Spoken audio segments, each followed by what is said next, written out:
ಇದೇ ಥರ ವೀಡಿಯೋಸ್ಗಾಗಿ ನನ್ನ ಯೂಟ್ಯೂಬ್ ಚಾನಲ್ನ ಸಬ್ಸ್ಕ್ರೈಬ್ ಮಾಡಿ ಸಪೋರ್ಟ್ ಮಾಡಿ ಫ್ರೆಂಡ್ಸ್. ನಮಸ್ಕಾರ ಮೈಸೂರು. ಇವತ್ತು ನಾವು ಹೊರಟಿರೋದೆ ಕಪ್ಸೋಗೆಲ್ ನಡೀತಿರೋ ಜಾತ್ರೆನ ನೋಡೋದಕ್ಕೆ ಕಣ್ರಿ. ಕಪ್ಸೋಗೆಲ್ ನಡೀತಿರೋ ಜಾತ್ರೆ ನೋಡೋಕ್ಕೆ ನಾನು ಊರಿಗೆ ಎಂಟ್ರಿ ಆಗ್ತಿದ್ದಂಗೆ ಲೈಟಿಂಗ್ಸ್ ಅಂತ ಅದ್ದೂರಿಯಾಗಿ ಹಾಕ್ಸೋರೆ ಅಂತ ಅನ್ನಿಸ್ತು. ಅದಾದ್ಮೇಲೆ ರೈಟ್ ಸೈಡ್ಗೆ ಊರ್ ಎಂಟ್ರೆನ್ಸ್ ಅಲ್ಲಿ ಇರೋದೇ ನಮ್ಮ ಮಾದಪ್ಪನ ದೇವಸ್ಥಾನ ಕಣ್ರಿ. ಮಾದಪ್ಪನ ದೇವಸ್ಥಾನ ನೋಡಿ ನನಗಂತೂ ಒಂದ್ ರೌಂಡ್ ಸಿಕ್ಕಾಬಟ್ಟೆ ಖುಷಿ ಆಯ್ತು. ಊರ್ ಎಂಟ್ರೆನ್ಸ್ ಅಲ್ಲಿ ಸೂಪರ್ ಹಾಕ್ಸಿರೋದು ಏನಪ್ಪಾ ಅಂದ್ರೆ ಲೈಟಿಂಗ್ಸ್ ಕಣ್ರಿ. ಊರಲ್ಲಿ ಲೈಟಿಂಗ್ಸ್ ನ ನೋಡಿದೀನಿ, ನೀವು ನೋಡ್ತೀರಾ ವಿಡಿಯೋ ಪೂರ್ತಿ. ಲಕ್ಷಾಂತರ ರೂಪಾಯಿನ ಲೈಟಿಂಗ್ಸ್ ಗೆ ಖರ್ಚು ಮಾಡೋರಿಂದ ಅನ್ಸುತ್ತೆ ಕಣ್ರಿ. ಜನ ಅಂತೂ ಜನ ಸಾಗರ ಅನ್ಕೋಬಿಡಿ. ಯಾವ ತರ ಜನ ಓಡಾಡ್ತಾರೆ ಅಂತ ನೀವೇ ನೋಡ್ತಾ ಇದ್ದೀರಾ. ನಾನಂತೂ ಶಾಕ್ ಆಗಿ ಹೋದೆ ಜನ ನೋಡೇನೆ.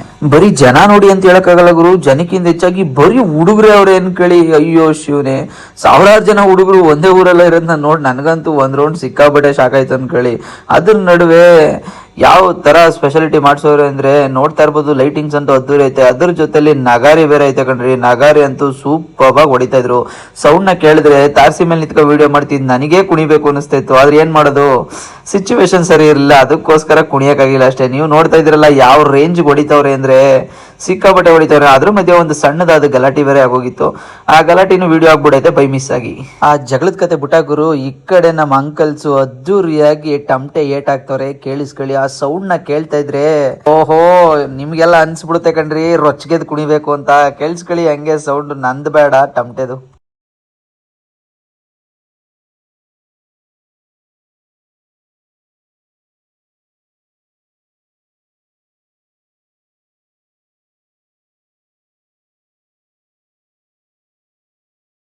ಕೇಳಿದ್ರಲ್ವಾ, ನಿಮ್ಗಂತೂ ಒಂದ್ ರೌಂಡ್ ಶಾಕ್ ಆಗಿರುತ್ತೆ ಬಿಡಿ. ಇಲ್ಲಿ ನೋಡ್ರಿ, ಈ ಊರಲ್ಲಿ ಸ್ಪೆಷಲ್ ಅಂದ್ರೆ ಈ ತರ ಏನಿದು ಏನ್ ಹೇಳ್ತಾರೆ ಅಂತ ನನಗೆ ಕರೆಕ್ಟಾಗಿ ಗೊತ್ತಿಲ್ಲ ಅಂತಿಲ್ಲ, ಛತ್ರಿಗಳು ಅಂತ ಅನ್ಬೋದು ಆಕ್ಚುಲಿ. ಅದನ್ನ ಎಷ್ಟು ನೀಟಾಗಿ ಶೃಂಗಾರ ಮಾಡಿದ್ರೆ ಅಂದ್ರೆ ಅದಂತೂ ಸೂಪರ್ ಆಗಿ ಐತೆ ಅಲ್ವಾ. ಛತ್ರಿಗಳೆಲ್ಲ ಕಣ್ರಿ, ಅದು ಸತ್ಗೆಗಳು. ಆ ಸತ್ಗೆಗಳು ಯಾವ ರೇಂಜಿಗೆ ತೂಕ ಇತ್ತು ಅಂದ್ರೆ ನಾನು ಒಂದು ಎತ್ತಕ್ಕೆ ಟ್ರೈ ಮಾಡಿದೆ, ದೇವರಾಣೆಗೂ ನನ್ನ ಕೈಲಂತೂ ಆಗ್ಲಿಲ್ಲ ಅನ್ಕೊಳ್ಳಿ. ಅದರ ನಡುವೆ ಇಲ್ಲಿ ನೋಡ್ರಿ ಡೆಕೋರೇಷನ್ ಗಾಡಿಗಳು ಈ ಥರದನ್ನ ಎಷ್ಟು ತರಿಸಿದ್ರು ಅಂದರೆ 1 2 3 4 ಅಲ್ಲ ಕಣ್ರಿ, 5 ತರಿಸಿದ್ರು. ಟೋಟಲ್ ಆಗಿ 5ರದ್ದು ವಿಡಿಯೋ ಇದರಲ್ಲೇ ಓಡ್ತಾ ಇರುತ್ತೆ. ಕ್ಲೀನಾಗಿ ನೋಡ್ಕೊಬಿಡಿ, ಒಳ್ಳೆ ಸಾಂಗ್ ಹಾಕ್ತೀನಿ.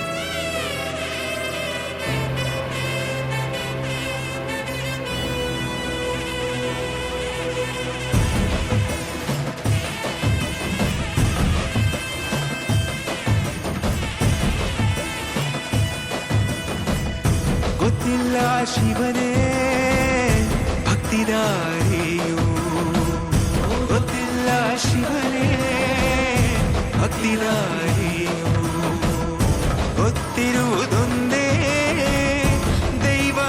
ಅದ್ರ ಜೊತೆಲಿ ಇಲ್ಲಿ ನೋಡ್ರಿ, ನಾವು ಹಳೆ ಯಜಮಾನ ಮೂವಿಲಿ ನೋಡಿದ್ದು ಕಣ್ರಿ, ಈ ತರ ಲೈಟ್ ಇಟ್ಕೊಂಡು ಆ ಮದುವೆ ಟೈಮ್ಗಳಲ್ಲಿ ಆ ಗಂಡು ಹೆಣ್ಣು ಜೊತೆ ಹೋಯ್ತಿದ್ರಲ್ಲ, ಆ ಟೈಮಲ್ಲಿ ನೋಡಿದ್ದು. ಈ ಸೀನ್ ನೋಡಿದಾಗಂತೂ ಪಟ್ ಅಂತ ನನ್ಗೆ ಅದೇ ನೆನಪಾಗಿದ್ದು ಹಳೆ ಯಜಮಾನ ಮೂವಿದು ಕಣ್ರಿ. ನನಗಂತೂ ಸಿಕ್ಕಾಪಟ್ಟೆ ಖುಷಿ ಆಯ್ತು. ಈ ಥರದನ್ನೆಲ್ಲ ನೋಡಕ್ ಸಿಗೋದು ನಮ್ಮ ಹಳ್ಳಿಗಳಲ್ಲಿ ಮಾತ್ರ ಅಂತ. ಅದಾದ್ಮೇಲೆ ಈ ಕಡೆ ನೋಡ್ರಿ, ವಾದಿದವರು ನಾವು ಯಾರಿಗೂ ಕಮ್ಮಿ ಇಲ್ಲ ಅಂತ ಅವರು ಚಚ್ಚುತ್ತವ್ರೆ.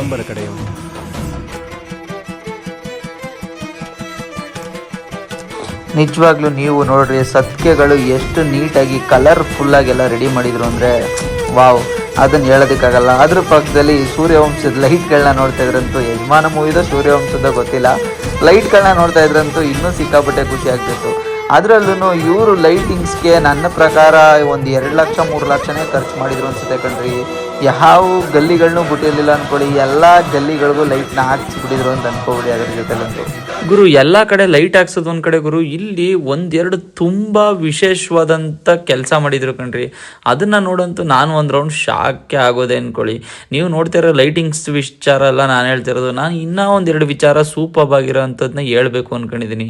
ಅದರಲ್ಲೂ ಇಲ್ಲಿ ಪ್ರಸಾದ ಕೊಡೋದಕ್ಕೋಸ್ಕರ ಎಲ್ಲ ಎಲ್ಲಿ ಬೇಕಲ್ಲಿ ಕೊಟ್ಕಳಿಸ್ಬಿಡ್ತಾರೆ, ಅಲ್ಲಿ ಇಲ್ಲಿ ಕೂರಿಸ್ತಾರೆ, ಅವೆಲ್ಲ ಕಾಮನ್ನು. ನೀವು ಇಲ್ಲಿ ನೋಡ್ತಾ ಇದ್ರಲ್ಲ ಈ ಎಂಟ್ರೆನ್ಸು ಏನಕ್ಕೆ ಮಾಡಿಸಿರೋದಪ್ಪ ಇದು ಅಂದರೆ, ಪ್ರಸಾದ ಕೊಡೋಕ್ಕೆ ಅಂತಲೇ ಟೇಬಲ್ಗಳನ್ನ ಹಾಕ್ಸೋರೆ ಕಣ್ರಿ. ಟೇಬಲ್ ಕುರ್ಚಿ ಹಾಕ್ಸಿ ಮನೆ ಫಂಕ್ಷನ್ ಥರ ಊಟಕ್ಕೆ ಹಾಕ್ತವ್ರೆ ಅನ್ಕೊಳ್ಳಿ ಅದ್ದೂರಿಯಾಗಿ. ಅದು ಒಂದು ವಿಶೇಷ. ಆದರೆ ಅದಾದಮೇಲೆ ಇದು ಸರ್ಕಲ್ ಕಣ್ರಿ. ಈ ಸರ್ಕಲಲ್ಲಿ ಒಂದು ಕಡೆ ಈ ಥರ ಹಾಕ್ಸಿ ಏನೋ ಕಾಯಿಸ್ತಾ ಇದ್ರು. ನಾನು ಏನಪ್ಪ ಕಾಯಿಸ್ತವ್ರೆ ಅಂತ ಹೋಗಿ ನೋಡಿದ್ರೆ ಟೀ ಕಾಯಿಸ್ತವ್ರೆ ಕಣ್ರಿ. ನಾನು ಅವರು ಟೀ ಕಾಯಿಸ್ತಾ ಇದ್ದೀವಿ ಅಂತ ಹೇಳಿದ್ ಕೇಳಿ ನಾನಂತೂ ಒಂದು ರೌಂಡ್ ಶಾಕ್ ಆಗೋದೆ. ಇದೇನು ಗುರು ಟೀ ಸ್ಟಾಲ ಏನು ಅಂತ.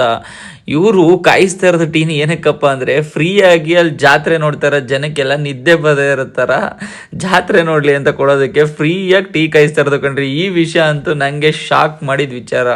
ಅದನ್ನು ಕೇಳಿ ನಾನಂತೂ ಶಾಕ್ ಆಗಿ ನೆಕ್ಸ್ಟ್ ದೇವಸ್ಥಾನ ನೋಡಬೇಕು ಅಂತ ಅನ್ನಿಸ್ತು ನನಗೆ. ನೆಕ್ಸ್ಟ್ ದೇವಸ್ಥಾನ ನೋಡೋಕೆ ಹೋಗ್ತಾ ಇದ್ರೆ ದೇವಸ್ಥಾನದ ರೋಡಂತೂ ಅದ್ಭುತ ಅನ್ಕೊಳ್ಳಿ. ಲೈಟಿಂಗ್ಸ್ ನೀವೇ ನೋಡ್ತಾ ಇದ್ದೀರಾ ಹೆಂಗೆ ಫೀಲ್ ಬರುತ್ತೆ ಅಂದರೆ, ಹಳ್ಳಿಗಳಲ್ಲೇ ಕಣ್ರಿ ದುಡ್ಡಿಗೆಲ್ಲ ಯೋಚನೆನೇ ಮಾಡಲ್ಲ ಅನ್ಕೊಳ್ಳಿ. ಅವ್ರು ಮಾಡಬೇಕು ಅಂತ ಒಂದ್ಸಲ ಡಿಸೈಡ್ ಆದರೆ ಫುಲ್ ಹಬ್ಬ ಗ್ರ್ಯಾಂಡೇ ಇದೆ ನೋಡ್ರಿ. ತುಂಬ ವಿಶೇಷವಾದಂಥ ಶನಿ ಮಹಾತ್ಮನ ದೇವಸ್ಥಾನ ಕಣ್ರಿ. ಇದು ತುಂಬ ಸೂಪರ್ ಆಗಿತ್ತು, ನನಗಂತೂ ಸಿಕ್ಕಾಬಟ್ಟೆ ಇಷ್ಟ ಆಯಿತು ಕಣ್ರಿ. ಇಲ್ಲಿ ಬುಟ್ಟಿದಂಥ ಡೆಕೋರೇಷನ್ ಆಗ್ಬೋದು, ಆ ಸ್ವಾಮಿನ ರೆಡಿ ಮಾಡಿದ್ದಾಗ್ಬೋದು, ಎಲ್ಲನೂ ತುಂಬ ಅದ್ಭುತವಾಗಿತ್ತು. ನಾನಂತೂ ನೋಡಿದೆ ಈ ವರ್ಷ ನಾನು ವಿಡಿಯೋ ಮಾಡೋದಕ್ಕೆ ಶುರು ಮಾಡಿರೋದ್ರಿಂದ ನನಗಂತೂ ಸಿಕ್ಕಾಬಟ್ಟೆ ಖುಷಿ ಆಯಿತು ಅಂದ್ಕೊಳ್ಳಿ. ಈ ಥರ ನಾನು ಸೋಲೋ ರೈಡ್ನ ಮಾಡಬೇಕು ಅಂತ ಅಂದ್ಕೊಂಡಿದ್ದು ಕಣ್ರಿ. ಸೋಲೋ ರೈಡ್ನ ಮಾಡಬೇಕು ಅಂತ ಸ್ಟಾರ್ಟ್ ಮಾಡಿದಾಗ ನನಗೆ ಅಲ್ಲಿ ಇಲ್ಲಿ ತಿರುಗಾಡಬೇಕು, ಎಲ್ಲೆಲ್ಲೋ ಹೋಗಬೇಕು ಅಂತ ಏನೇನೋ ಆಸೆ ಇತ್ತು. ಬಟ್ ನಮ್ಮ ಮೈಸೂರು ಡಿಸ್ಟಿಕ್ಕಿಗೆ ಸೇರಿದಂಗೆ ಎಂತೆಂಥ ಪ್ಲೇಸ್ಗಳೈತೆ, ಯಾವ್ಯಾವ ಊರಲ್ಲಿ ಎಷ್ಟು ಅದ್ಧೂರಿಯಾಗಿ ದೇವಸ್ಥಾನಗಳೈತೆ, ಇದನ್ನೆಲ್ಲ ತೋರಿಸ್ತಾ ಇರೋದು ನನಗಂತೂ ಸಿಕ್ಕಾಬಟ್ಟೆ ಖುಷಿ ಕೊಡ್ತೈತೆ ಅಂದ್ಕೊಳ್ಳಿ. ಇದನ್ನೆಲ್ಲ ಮಾಡೋದಕ್ಕೆ ಯಾವ ಥರ ಬುದ್ಧಿ ಬಂತು ಏನೋ ಗೊತ್ತಿಲ್ಲ, ಬಟ್ ಮಾಡೋಕ್ಕೆ ಶುರು ಮಾಡಿದ್ಮೇಲೆ ನನಗಂತೂ ಸಿಕ್ಕಾಬಟ್ಟೆ ಖುಷಿ ಆಗ್ತಿದೆ ಅಂದ್ಕೊಳ್ಳಿ. ಎಲ್ಲೆಲ್ಲಿಂದ ಮೆಸೇಜ್ ಆಗ್ತಾರೆ ಏನೋ ಎಂತೋ ಅಂತ ಗೊತ್ತಿಲ್ಲ ಕಣ್ರಿ.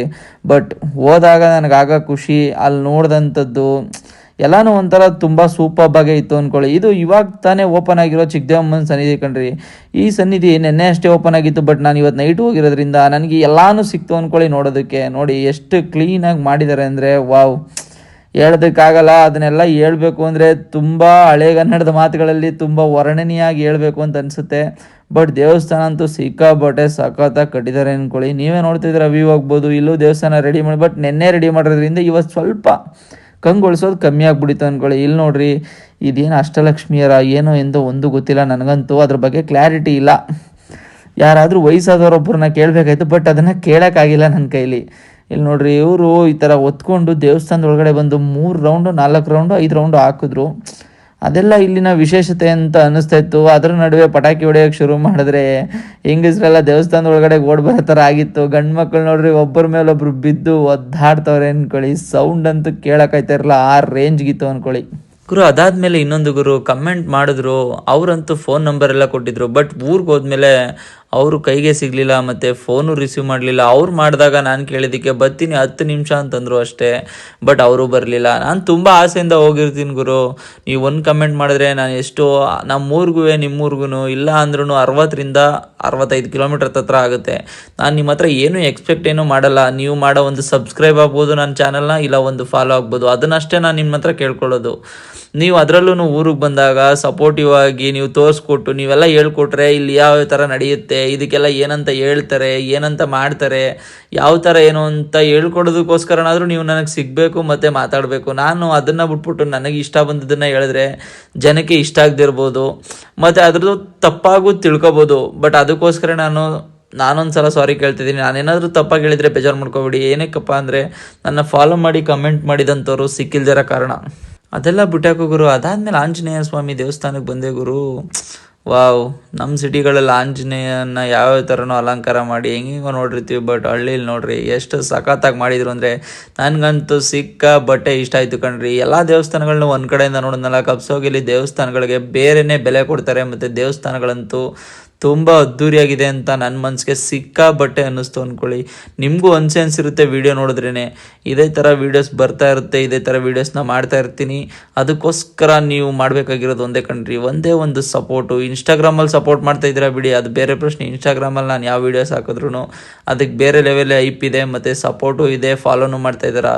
ಯೂಟ್ಯೂಬಲ್ಲೂ ಒಂದು ಸಬ್ಸ್ಕ್ರೈಬ್ ಮಾಡಿ ಸ್ವಲ್ಪ ಸಪೋರ್ಟ್ ಮಾಡಿ. ನನ್ನ ಫಾಲೋವರು ಸಿಗ್ತಿರೋ ಕಾರಣ ನಾನು